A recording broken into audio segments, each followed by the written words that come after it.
So when we practice satipatthana according to the instruction given by the Buddha, we will direct mindfulness to note the four satipatthana objects, the body, feeling, consciousness, and Dhamma, general phenomena.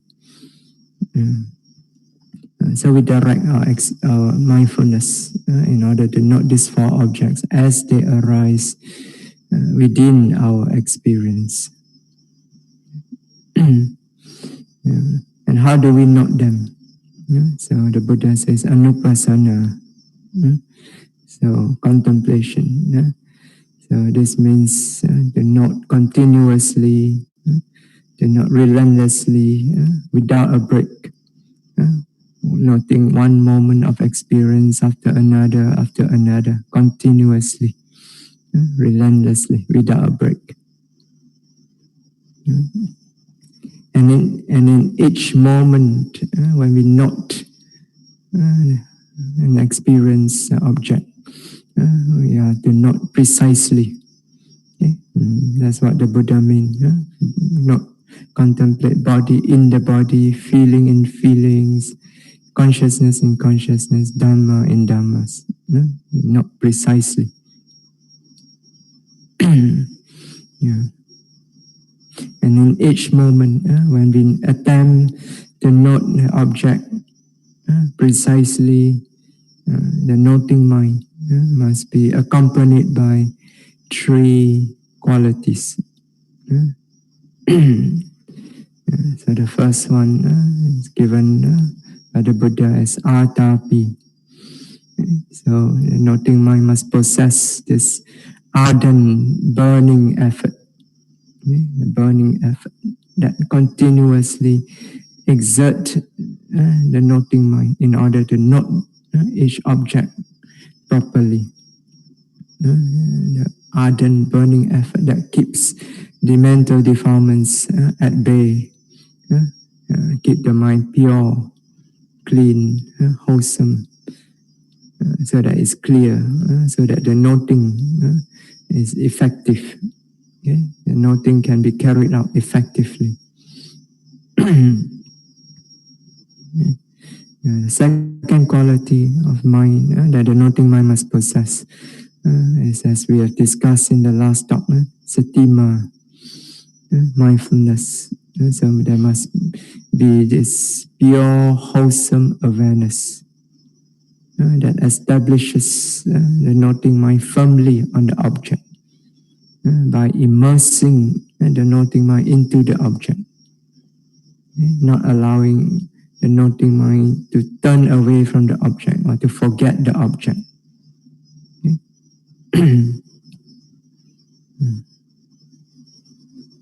And the third qualities that the noting mind must possess is sampajano.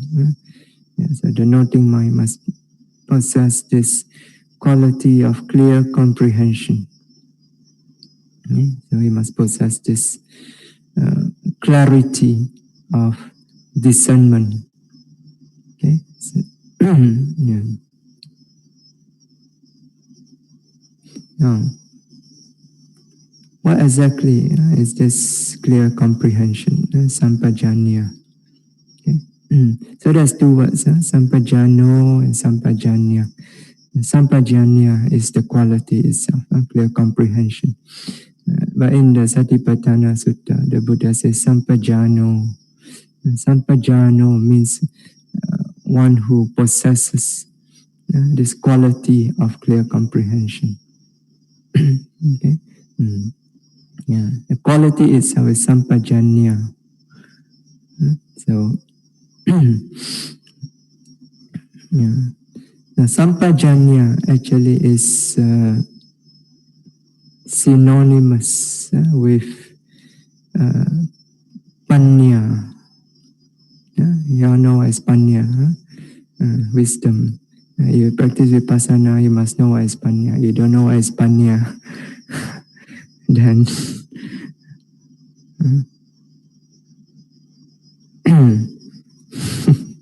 Panya, so it's synonymous with panya, wisdom. Also synonymous with jnana, clear knowledge. Also with vipassana. Vipassana means clear insight. Okay? All these terms, wisdom, clear knowledge, insight, clear comprehension. Okay? So all this refer to the same thing. It refers to wisdom. So, and sampajanya, this quality of clear comprehension, it is a necessary quality of the noting mind. Okay? So, yeah. You see, vipassana meditation, you can be described as sati sampajanya, mindfulness together with clear comprehension. So even in the Satipatthana Sutta, so the Buddha, in describing this Satipatthana, he also says that as mindfulness, as clear comprehension.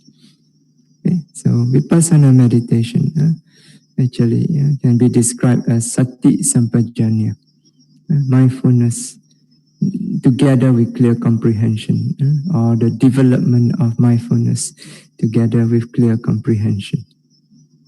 Okay? And this is an important point to note, okay? Because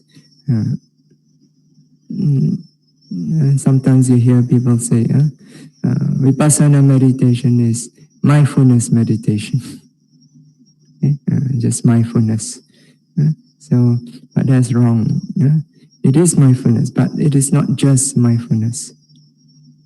Okay? So it is mindfulness together with clear comprehension, together with this insight that discerns clearly the true nature of this mental, physical phenomena as they really are. Okay, so it must come with clear comprehension. Okay, otherwise it's not vipassana. If it is just mindfulness without clear comprehension, then the yogi may end up doing some kind of samatha. You see, mindfulness, sati, as we mentioned the other day, samasati, right mindfulness in the Noble Eightfold Path. It comes under samadhi khanda, the group of concentration. Right? So, because of its nature, this nature of mindfulness, it establishes the noting mind firmly on the object. Right? So, and this helps to give rise to focused attention. So it gives rise to samadhi. So, but if you stop here, then all you get is just samadhi, no panya. Okay? So, for example, by the yogi exert the mind, exert effort to continuously direct mindfulness, rising, falling, rising, falling, rising, falling. Right? So, because there's mindfulness, exercising its function, establishing firmly on the object. So over time, the mind becomes firmly established on the rising, falling. So the mind becomes focused on the rising, falling. So there's samadhi. And with this samadhi, the yogi will be able to follow the rising, falling continuously without being distracted away. So some can even sit for hours and hours if the samadhi is very strong. So, but if that is all that the yogi is doing, is just following the rising, falling, without exploring into the nature of the rising, falling. Then the yogi will end up doing some kind of samatha. So it's something like anapanasati.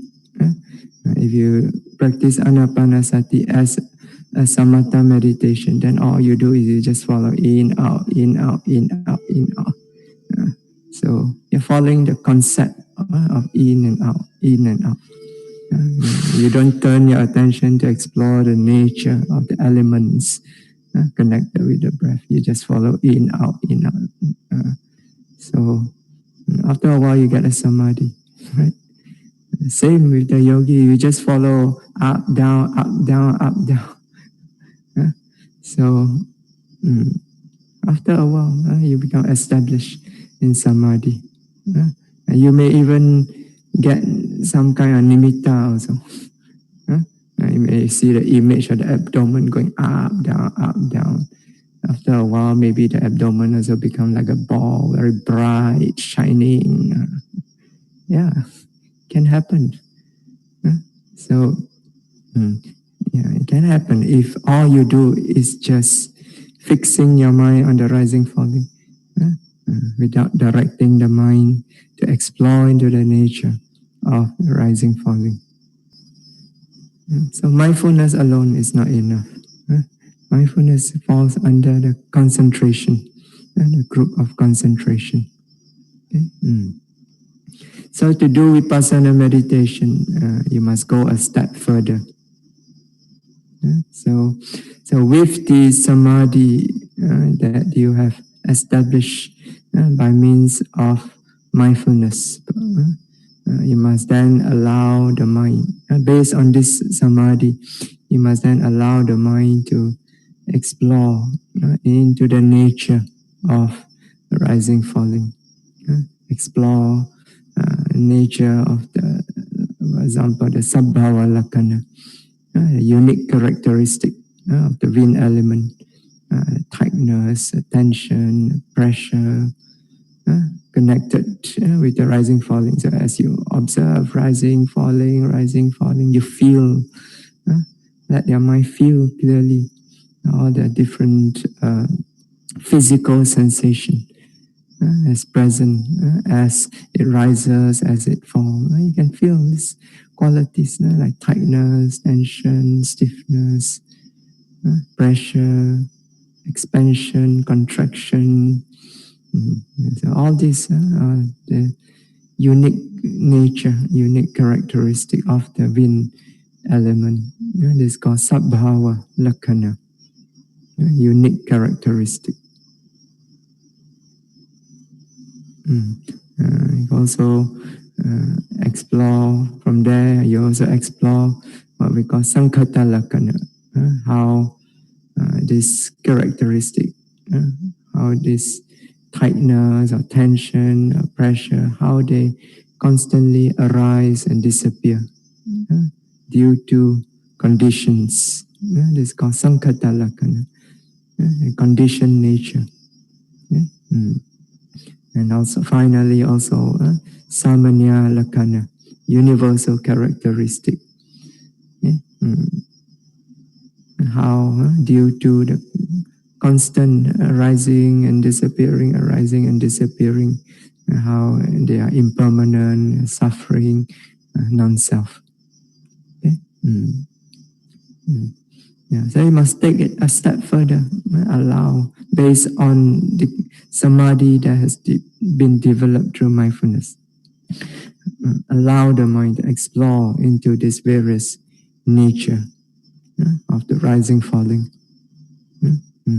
So exploring into this nature, this is called Dhamma Vicaya, investigation of the Dhamma, investigation of natural phenomena, or you can even say investigation of nature. So this Dhamma Vicaya, this is another synonym for Panya. So Panya has got many different terms. Buddha described Panya in various ways. Okay? So Dhamma Vichaya also is synonymous with Panya. So only when there's such exploration, clear discernment of the nature of the rising, falling, then you can say that there is sati sampajanya, as mindfulness together with clear comprehension. Then only you can say that you are practicing Vipassana meditation. Now, as to the meaning of sampajanya, so sampajanya is derived from a root word. Every word in the Pali language is derived from a certain root. So in the case of sampajanya, the root is nya. Nya means knowing. Okay? So nya, knowing. And then to this root nya or knowing, you add the prefix pa. So pa and then nya. What do you get? Panya. Right? So panya, wisdom. So that's why we say sampajanya is a synonymous term. It's synonymous with panya. Okay? So yeah. So nya means knowing. So then you add the prefix pa. So then it modifies its meaning a little. Okay, so pa is you can look at it as a intensifier prefix. It intensifies the meaning. So you add it to the root nya, so it intensifies the meaning, knowing. So not just knowing, but knowing distinctly or knowing clearly. So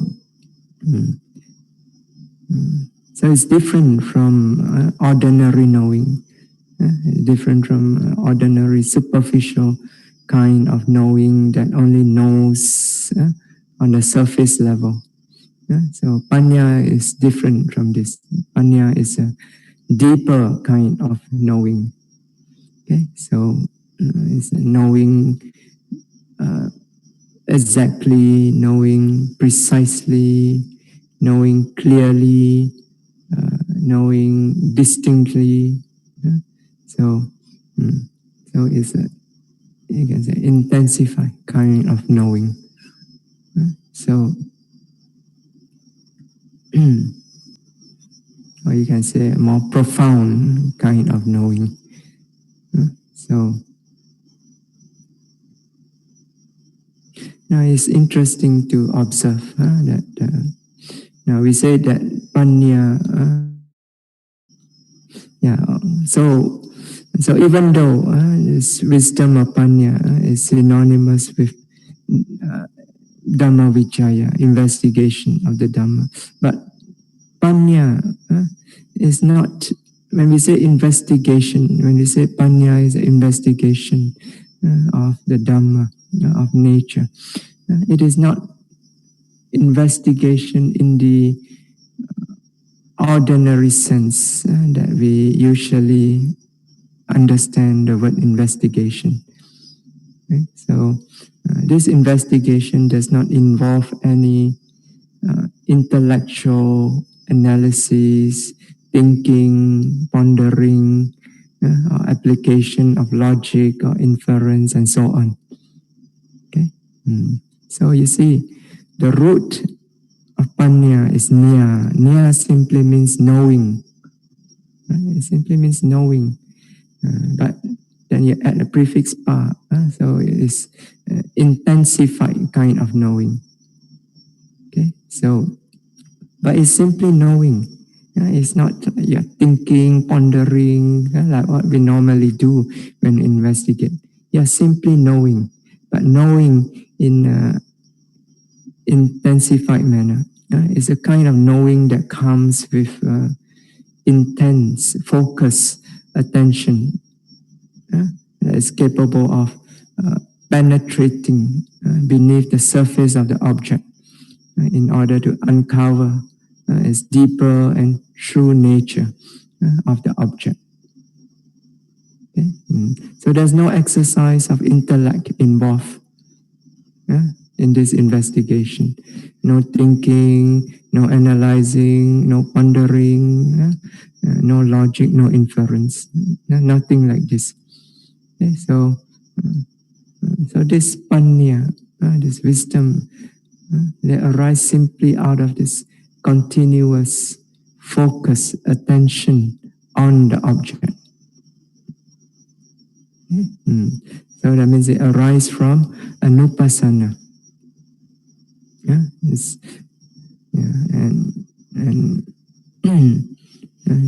Arise from anupassana. This continuous noting, relentless noting.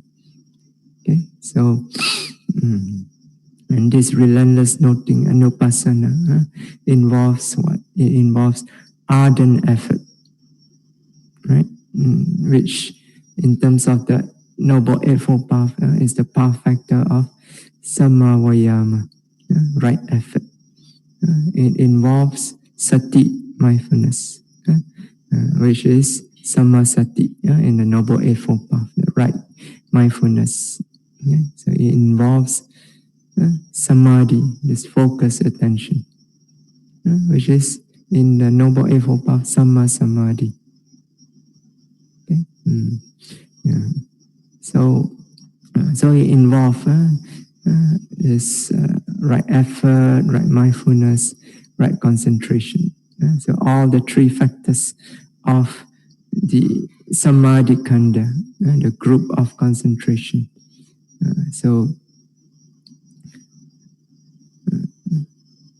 together, these three factors, they work together to establish this focused attention, continuous focused attention on the object.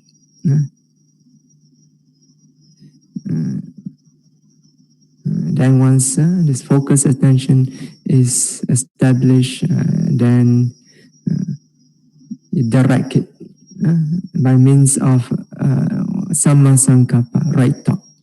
You direct it to contemplate the nature of the object.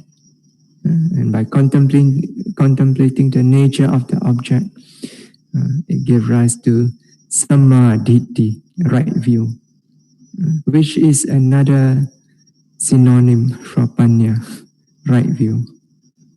So there are so many synonyms for panya. Right view is also a synonym for panya. Okay. So by means of developing focused attention, like making effort, right effort to bring up right mindfulness, to establish right concentration, and then you direct it with right thought to explore the nature of the object, give rise to right view, which is the wisdom that discern clearly the nature of the object. And when you discern clearly the nature of the object, you see clearly, for example, nature of impermanence, suffering, non-self, then you have right view concerning the nature of the object. So panya is actually right view.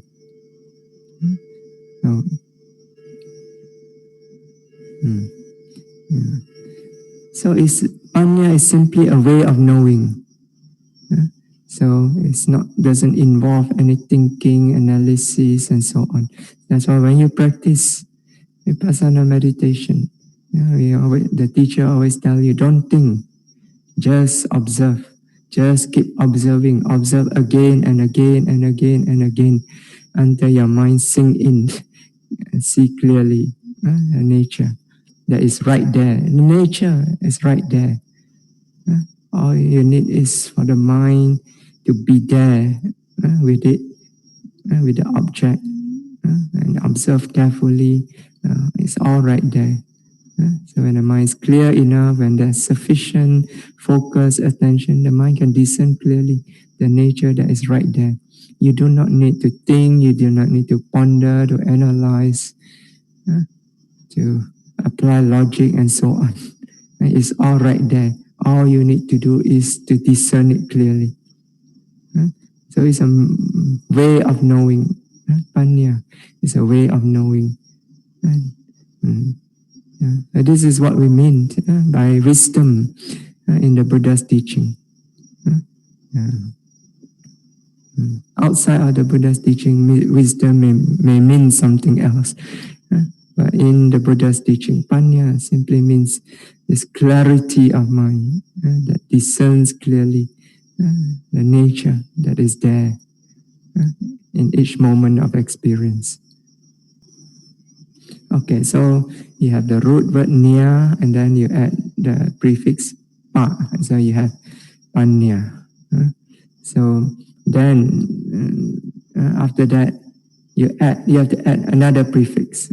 Right? You add another prefix sam, and sampanya, and then you double up the root. So add another nia to it. Then you get sampajanya. Yeah. Okay, so the prefix pa, the meaning, it intensify the meaning. Now, what about the prefix sam? It also modifies the meaning. Right? So the meaning of this prefix sam in this context is explained in the sub-commentary to the Satipatthana Sutta. So they explain in three ways. Samma samantato samancha pajananto sampajano. So there's three things, three meanings.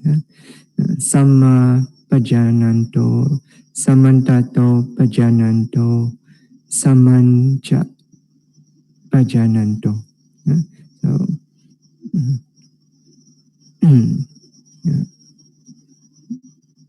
So they explain the meaning of sam as samma, as samanta, as sama. So samma pajananto means knowing clearly in a way that is correct. So samma means correct or right. So for example, samaditi, right view. So samma here. So samma pajananto, knowing, clearly knowing, correctly. Okay. And then samantato pajananto. So samanta means all around.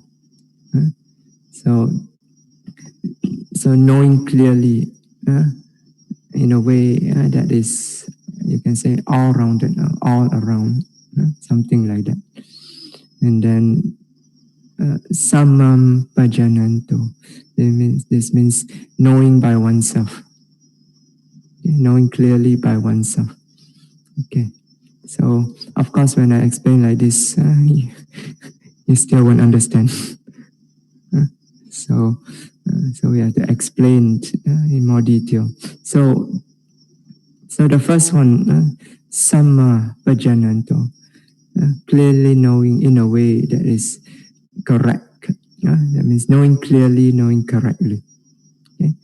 So in the sub-commentary, they explain further what does this mean. So, what is that? Asamisato vavatthane anyat dhamma nupasita bhavena sama aviparitam. So this means knowing clearly. Knowing correctly means knowing in an undistorted manner. Okay. So, and how does he know in an undistorted manner? It says, Anya Dhammam Anupasita Bhavena. That means by means of contemplating each individual Dhamma or each individual nature, whether mental or physical nature. So contemplating each individual nature separately. That's the meaning of knowing clearly, correctly. Okay, so by means of contemplating each individual nature as they arise separately. So take for example, when you're not rising, falling. So when you're not rising, falling, and when your mind is clear, so you're not rising. So rising is one thing, you know clearly. Rising is one thing. Then after that, falling is another thing, right? So you know each occurrence, each experience separately. Okay. At first you just follow rising, falling, rising, falling, rising, falling. You think it's just one thing going on, the same abdomen. Yes, the same abdomen that's going up, same abdomen that's going down. Right? But as you keep following again and again, rising, falling, rising, falling, rising, falling. After a while, when your mind becomes clear enough, then you begin to realize, actually, it's not just one thing. It's not just one same thing going on all the time. Rising is one thing. Falling is another thing. Then the next rising is yet another. The next falling is yet another. So you know clearly each individual Dhamma separately. You see them as something separate, one from the other. So that's what it means. Amisato, asamisato, not mixed up. Okay, so so you know each individual nature separately in a way that is not mixed up together. So even later on, as you develop further, your mind gets clearer and clearer. Even within rising, you see, it's not just rising. It's rising, then rising, and rising, and rising, right? So when your mind is clear enough, then you can discern, oh, this rising is one. Then rising again, and this rising is something else, not the same as the first rising. And then rise again, this again is something else. So you see one thing after another, rising, rising, rising. Each Dhamma you see separately. You discern it as something separate. Okay, so it's not just one single rising continuously from beginning to the end, but it's just rising and then rising and then rising again and again. Each one separate occurrence. Same with the falling, falling, falling, falling, falling. So you can discern this clearly, each one separately. As your mind gets clear enough, you begin to discern the physical sensation underlying this, the movement. Right? So you notice this rising is actually the sensation, tightness, tightness, tightness, tightness, one after another, or tension, tension, tension. And when you note, you can distinguish clearly each tightness, each tension, separate from the other. There is tightness, then another tightness, then another tightness. So each one is a different tightness. So not mixed together. Okay? So this is clear comprehension. Knowing like this is clear comprehension. Okay? In the beginning, the mind cannot see it like this. In the beginning, everything is all mixed up like a salad bowl. So some people even was smoothie, all that together. So But when the mind gets clearer and clearer and clearer, so the noting is very clear cut. When you note one noting, you pick up one nature. Another noting, you pick up another nature, then another nature, another nature. Each nature separate from the other. So, yeah, not just the physical nature, not just the rupa dhamma, also the mental nature, the nama dhamma also. So, you note, for example, the rising, you note there's tightness. Each time you note tightness, when your mind is clear enough, you may even notice there's a knowing of the tightness. Then another tightness, then another knowing of tightness, then another tightness, another knowing of tightness. Each knowing, each quality of knowing that arises with each tightness is a separate knowing, is a separate quality.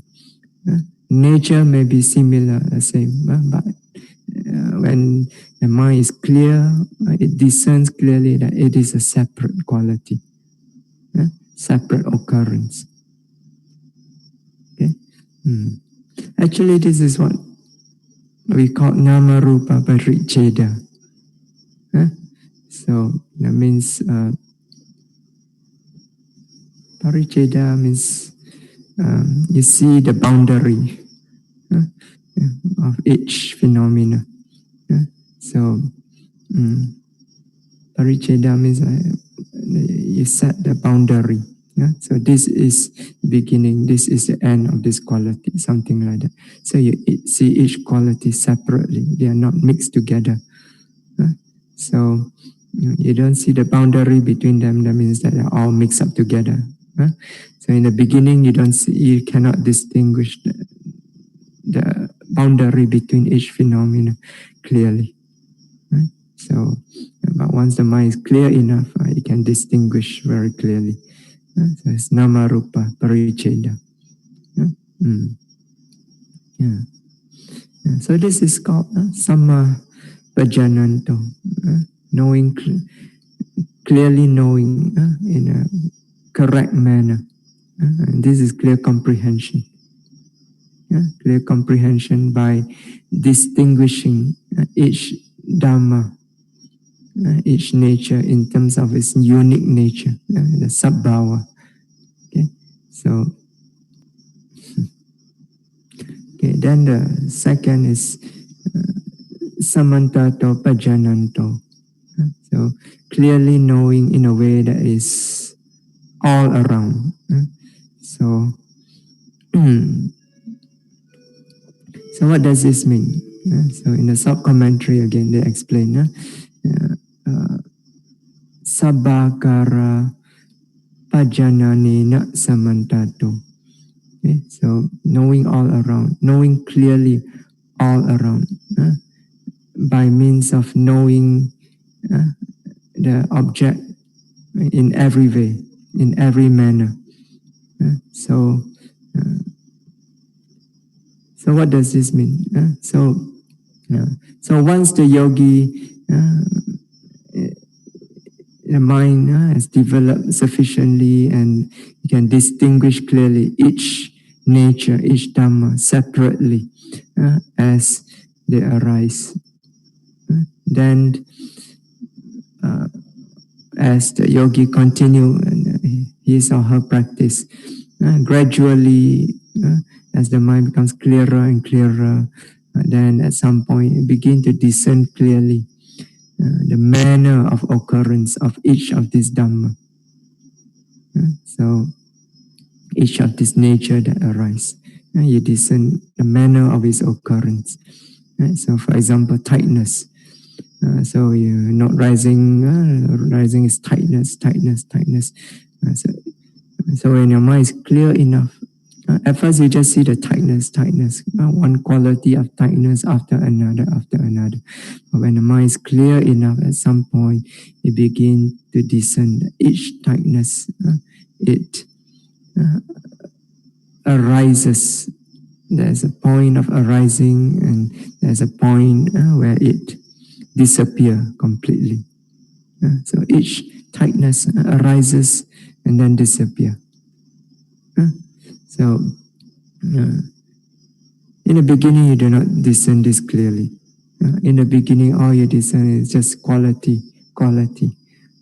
You're not clear enough to discern. When we say arising, means the very first moment of its arising. And when we say disappearing, it means that moment when it completely disappears, when it vanishes completely. So in the beginning, this is not clear to the yogi.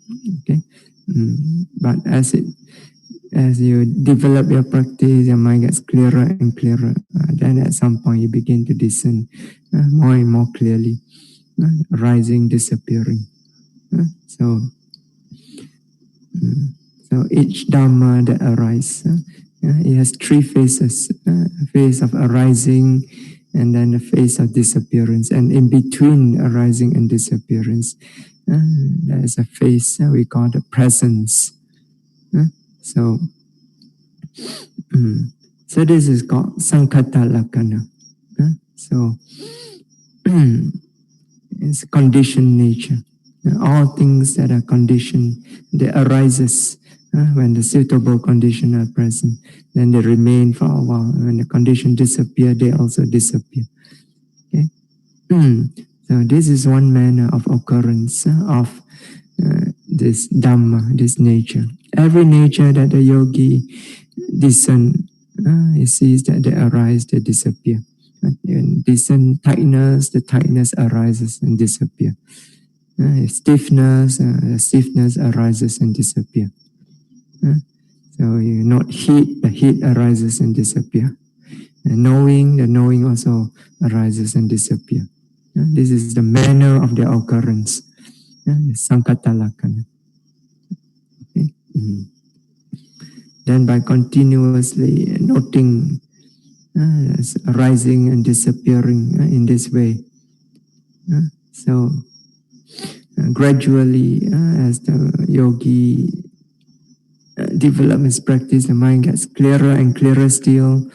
And then at some point you begin to realize simply by observing this continuous process of arising, disappearing of this nama rupa, this mental physical nature, moment after moment after moment. When the mind is clear enough, begin to discern the manner how each of this Dhamma, each of this nature, they disappear as soon as they arise. So every single Dhamma that is noted, you see that it disappears. As soon as it arises, it disappears. Nothing remains. Right? So this is the nature of anicca, impermanence. So this is another manner of occurrence of this Dhamma, this nature of impermanence. Okay? And then the yogi also realized the manner how each of these Dhamma they arise and disappear, and they can never remain. So nothing arise and then remain. Once they arise, they disappear. So no nature, no Dhamma is secure from change. They are all insecure. So, and this is the nature of dukkha. Okay? So that which is not secure from change, it cannot last forever. So that itself, the very fact that it is insecure, not secure from change, the very fact of that is dukkha. Yada niccam tam dukkham, that which is impermanent is suffering. It is suffering, it is dukkha precisely because it is impermanent. It never remains. Okay? So that means it's unstable, so not reliable.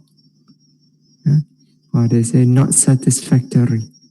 It cannot provide you with real satisfaction. How can anything that doesn't last provide any real satisfaction? So this is nature of dukkha. This continuous oppression by this insecurity of rise and fall, rise and fall. That is the nature of dukkha. Notice the word oppression. So this continuous oppression by rise and fall. That is the nature of dukkha. So in real experience, the yogi actually feel when the mind is very, very clear, discerning the nature of this nama rupa, arising, disappearing, continuously, without an end. So to the yogi, it feels very, very oppressive. So this is something you need to experience in order to understand. It is due to this oppressive nature of dukkha that when the yogi sees this nature again and again and again, then finally they become weary, disgusted with this process of suffering. The mind turns away from it, become disenchanted with it, let go of attachment to this. So this is another manner of its occurrence, its nature of suffering. And yogi also realized the manner how this mental physical phenomena, mental physical nature, as they continuously arising and disappearing in a process, how they cannot be subject to any control. You cannot control it as you like. Pain is there, nature of suffering is there. You want it to stop, it doesn't stop. Just because you wish it to stop. You may experience some happiness during your practice, but you want it to last, but it doesn't last. For yogi, you not happiness, it disappears.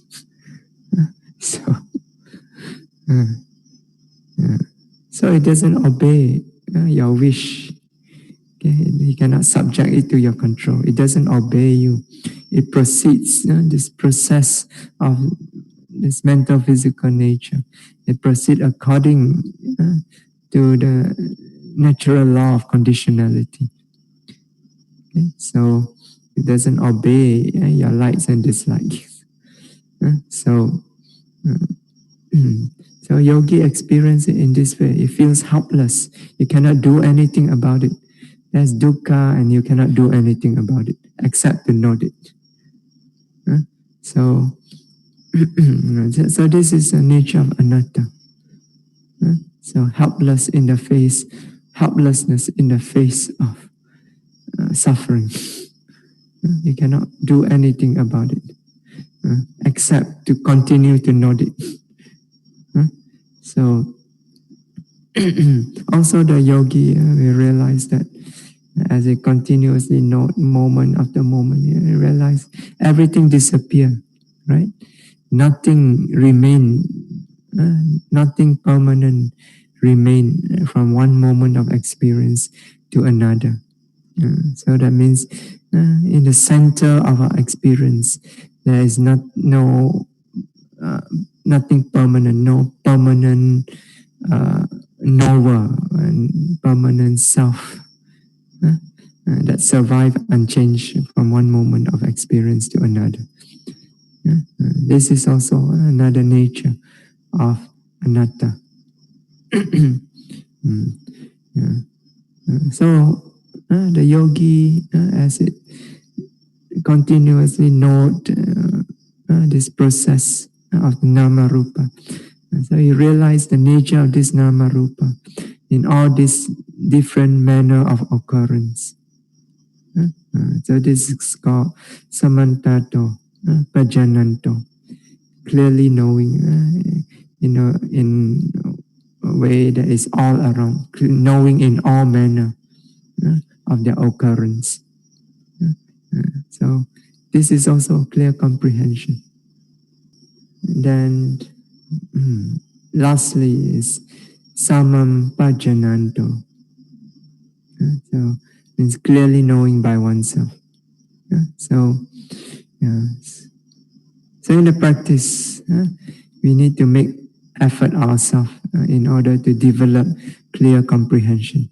Okay? So no one can do this work for you, not even the Buddha. As I said, the Buddha only points out the way. So you yourself must do the work. So knowing by oneself. So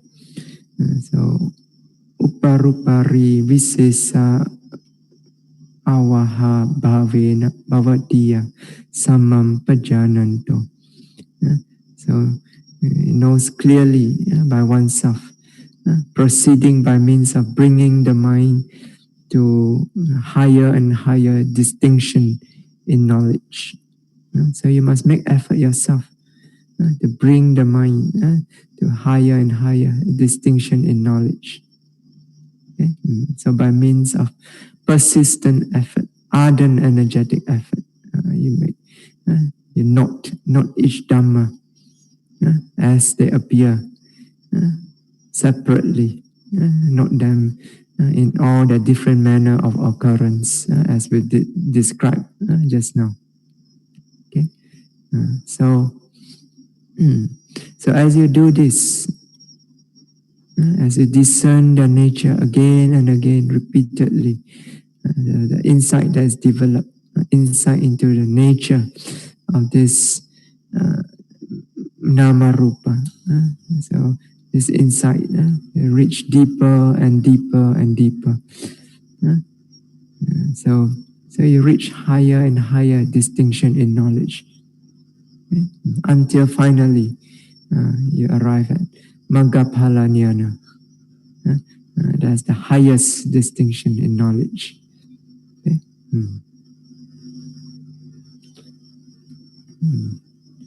So that's the meaning of sampajano. It means so the noting mind possess this clear comprehension that knows correctly by distinguishing each Dhamma as they arise separately, without mixing them up together. You are able to tell apart each Dhamma, each nature that arises within your experience. And then knowing each of this individual nature in all their various manner of occurrence in terms of their unique characteristic, sabhava lakkhana, in terms of sankhata lakkhana, the conditioned nature of rising and disappearing continuously. And then samanya lakkhana, a manner of impermanent suffering and non-self. And then also knowing by oneself, making effort oneself, so that the development of insight is progressive, so that it progresses continuously, reaching one level of insight after another, higher and higher distinction in knowledge, okay? Until finally you arrive at this Maggaphala Jnana. Okay? Yeah. So this is the meaning of sampajanya, clear comprehension. Basically, it is just the various insight knowledge, various stages of insight knowledge. So beginning from nama rupa paricheda jnana, paccaya parigaha jnana, samasana jnana, and so on. So you reach higher and higher and higher. This clear comprehension, when you are developing this insight, discern clearly. It clearly comprehends the nature of the mental, physical nature that's present within your experience. Okay? This clear comprehension. So this is wisdom. This is jnana, clear knowledge. Okay? Yeah. Knowing in this way is called Dhamma Vichaya, investigation of the Dhamma. Okay? So you allow the mind to explore clearly into the nature of this mental physical phenomena. Okay? And then by developing this also, you acquire samadhi, right view concerning the nature of this mental physical phenomena. In the commentary, they classified the sampajanya into 4 kinds. So sataka sampajanya, the clear comprehension of what is beneficial. And then sappaya sampajanya, clear comprehension of suitability. And gochara sampajanya, clear comprehension of domain. So then asamoha sampajanya, clear comprehension of non-delusion. So I think we'll discuss these 4 kinds of clear comprehension in the next talk. So we stop here tonight. So you have any questions you can ask? To ask. The yogis note the occurrence, the rising, falling until that it disappears. So after it disappears, then the yogi will note again, it's rising again and it's falling again. Right. So it disappears, it will not forever disappear, right? So it will come back to the rising again, right? Say again, the rising disappear and then? The rising disappeared and then the yogi know that it's disappeared and then the presence also disappeared and then it will, after a while, then the yogi will come back again to the reality because the abdomen is always rising and falling, right? So he will feel that, oh, it's rising again, right? Yeah, so this means your knowledge is not clear yet. You are still seeing the abdomen as one whole thing. So that means your knowledge is still at the conceptual level. So when you're clear enough, you actually discern each rising is separate thing. When you see like this, then actually you realize there's actually no abdomen. Abdomen is this rising of the abdomen is simply just this series of the wind element occurring one after another. So there's tightness and then tightness and tightness. So that once one tightness arises, it disappears. It's no more. Then another one arises, and then it disappears. And that is a different tightness. And then another one and another one. So when your mind is clear enough, you discern each one is separate. So if you still have the idea that it's the same abdomen, then it's not clear enough yet. So when your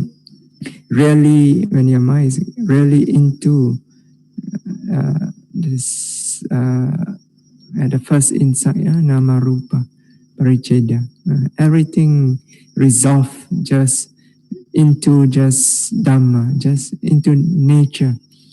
And this nature come one after another. Very clearly, one after another, after another. So, okay. Bante, so if I heard you say that once that we don't see the abdomen, all these things. So once we reach the stage, right, and we see that there is nothing, everything is impermanent. So are we supposed to come back to the reality, or we will let the mind goes on and? Oh, yes, let the mind go in. Yeah, that's the problem with many yogis. So they always want to come back to what they are familiar with. So, yeah, because sometimes also the experience can be very scary. So, yeah, no, you should let the mind go into this nature.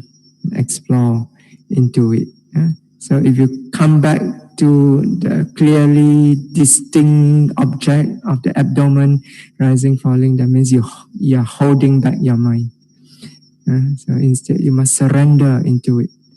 Have faith in the Dhamma that is unfolding. Surrender into it.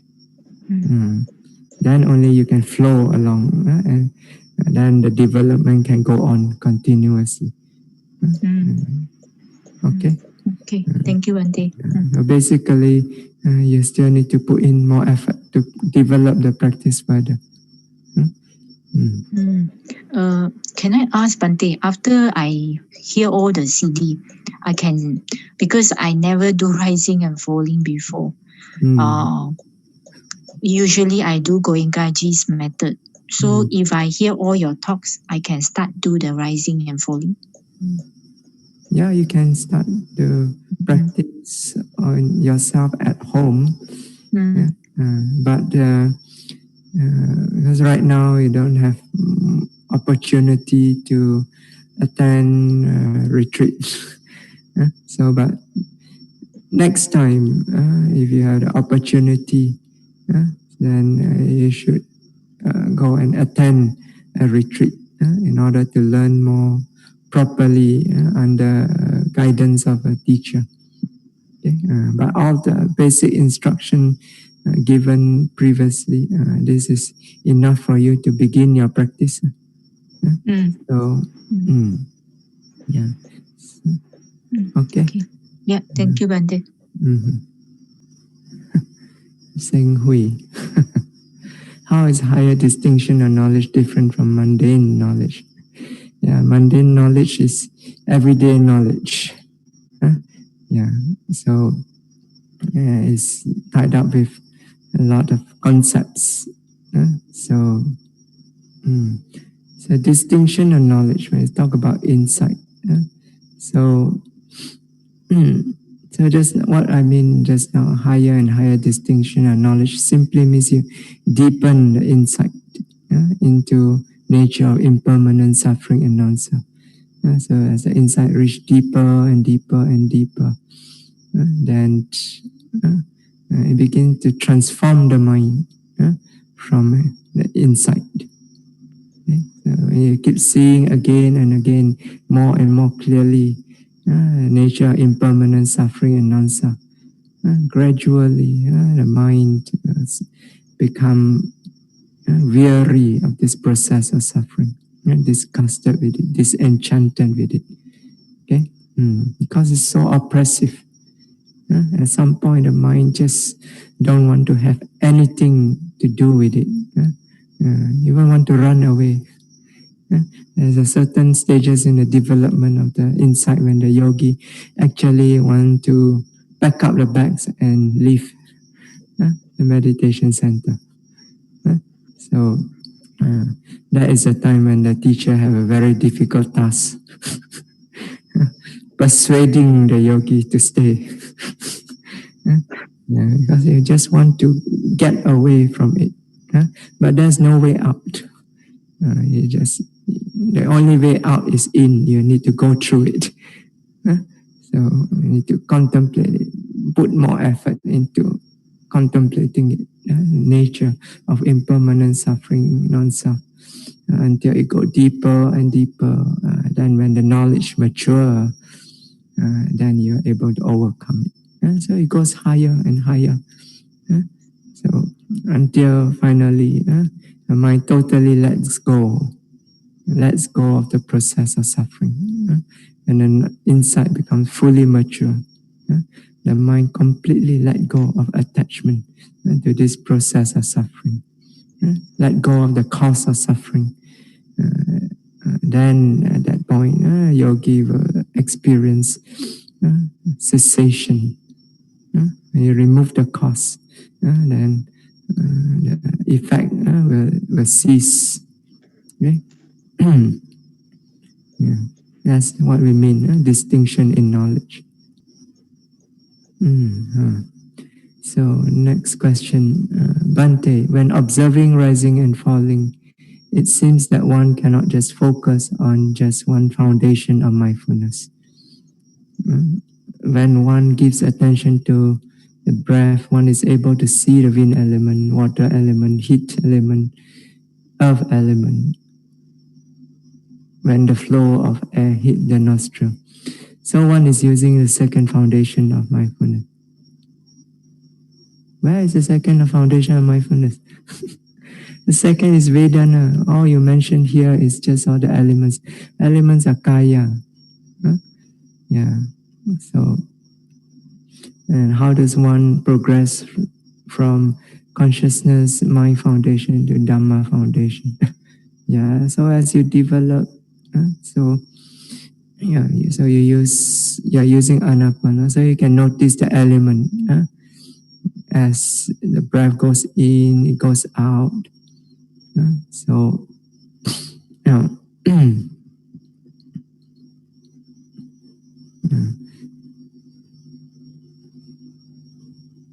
So as you note, there's also the feeling connected. As your mind becomes clearer, you begin to also discern nature of the mind. So in the mind is actually many things, okay, many mental states together. So there's feeling, there's consciousness, and there are so many other things. So by contemplating the feeling tied up with that, so that's Vedana, Vipassana. If you contemplate the knowing of the breath, that's Citta Nupassana. Okay? And you contemplate, let's say, the Vassa, the contact. So that can come under Dhamma Nupassana. So one day during sitting, I feel my saliva choking at my throat. Am I tilting my head too much? How do I know? I cannot see. You should know yourself, right? If you are mindful. So, if you feel you are tilting too much, then just mindfully straighten it back. Okay. If too much saliva, then you can mindfully swallow.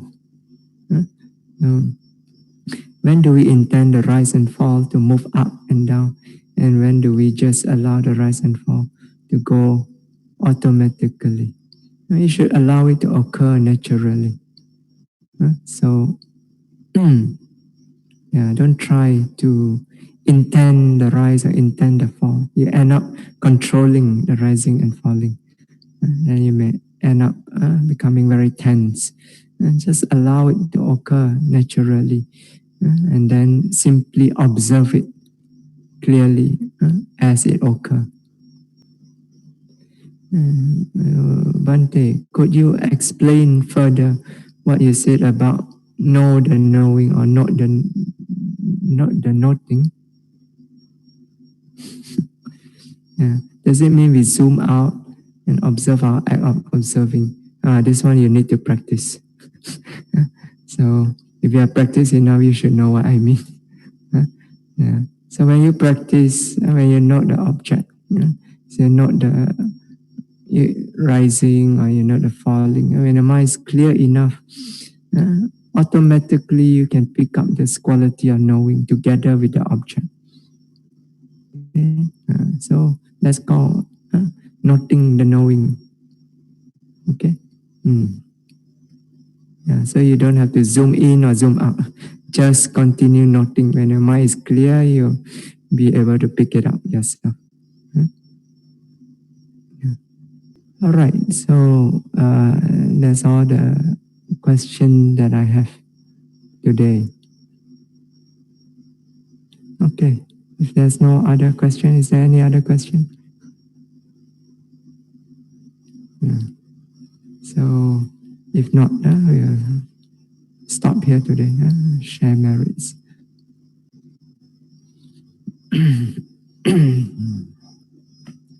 Imaya Dhammanu Dhamma Patipatiya Buddham pujemi.